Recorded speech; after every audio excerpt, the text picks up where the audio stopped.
Hey y'all, this is Tyler Blake from tylerblakeart.com, and this is episode number 19 of Beyond the 100 Days of Making Comics.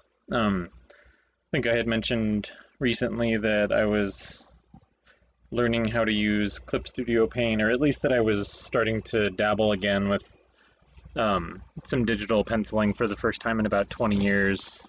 So I'm a technophobe. I don't try and embellish that at all. I just am. So this is pretty new for me, but I actually like it a lot better than I thought I would. Basically, I'm, the last time I tried it, I think Wacom had just kind of started to come out with their first line of products, and they didn't have like the variable pressure sensitivity on the pens like what they have now. And so if you wanted a thick line or a thin line, you had to like go and change the brush size, and I just hated it to death. And I just tried doing a sketch of just a guy's head, and I was just like, this sucks. At the time, I was doing concept art for uh, the game Trials of Ascension that was in development, and that's actually out on the market now, and it might be in beta.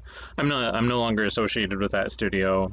Great group of guys, and I learned a lot, and that was a lot of fun. But in that market, you almost have to do digital these days, I think, and I was strictly traditional, and we didn't have any problems with that, But anyways, so.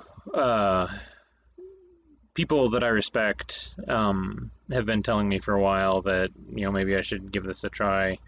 My friend Jesse Edwards and Scott Green and I don't know Scott Circlin, but I respect him. He did a video on using Clip Studio Paint. Jake Parker, and they've all kind of talked about how it saves them a lot of time. And so anyway, I thought, okay, I'll try this out. So I got some advice, and thanks to Mike Emmerich also for chiming in when I put the word out that I could use a primer on this. So anyhow, what I'm doing here is designing a logo for the cover of my comic book, Killing Them Softly, which will be finished very soon.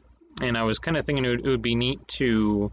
So I'm using the cover template in Scott Circlin's comics toolkit, excuse me.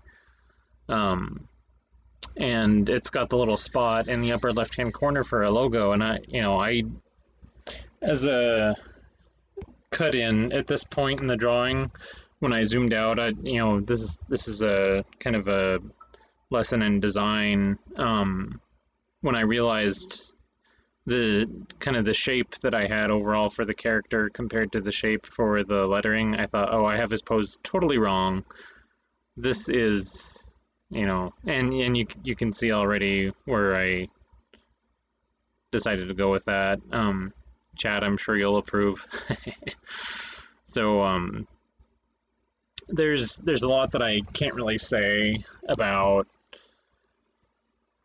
the overall project, but this character's name is Parkus, and he's a goblin who is, let's say, tied in with mercantile pursuits.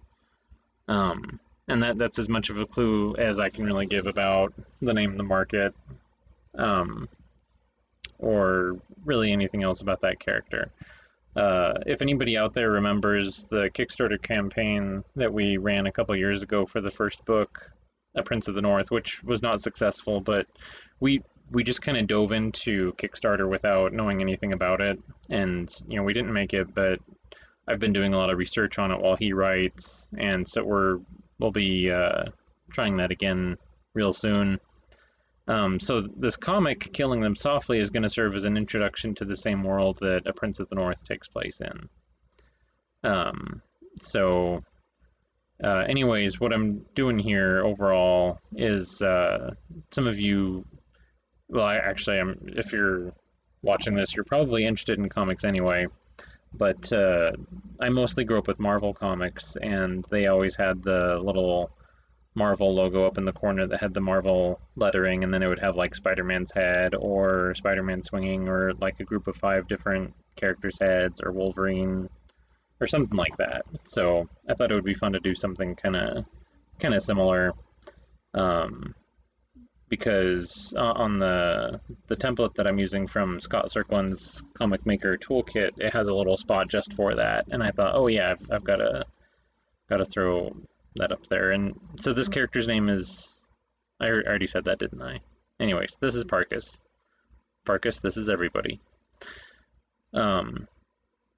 Part of the reason I decided to do this video, I'm getting more comfortable with the program, and when I was first learning it, I thought this is gonna like bore people to tears watching me do my impersonation of a monkey with a Rubik's Cube, trying to figure this out. And because there's always a learning curve when you're doing something new, but I feel a lot more comfortable with it now, where I feel like my traditional drawing skills are starting to carry over more now.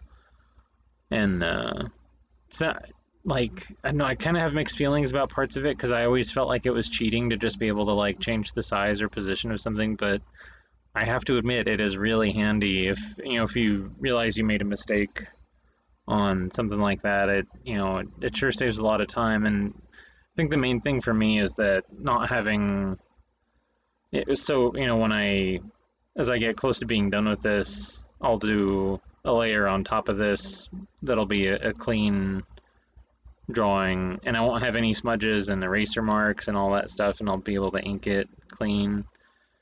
So yeah, I have to say this is working out well. So yeah, what I've got going on right now is Parkus has he's got a taste for the finer things. So he's got like monk straps on his boots, and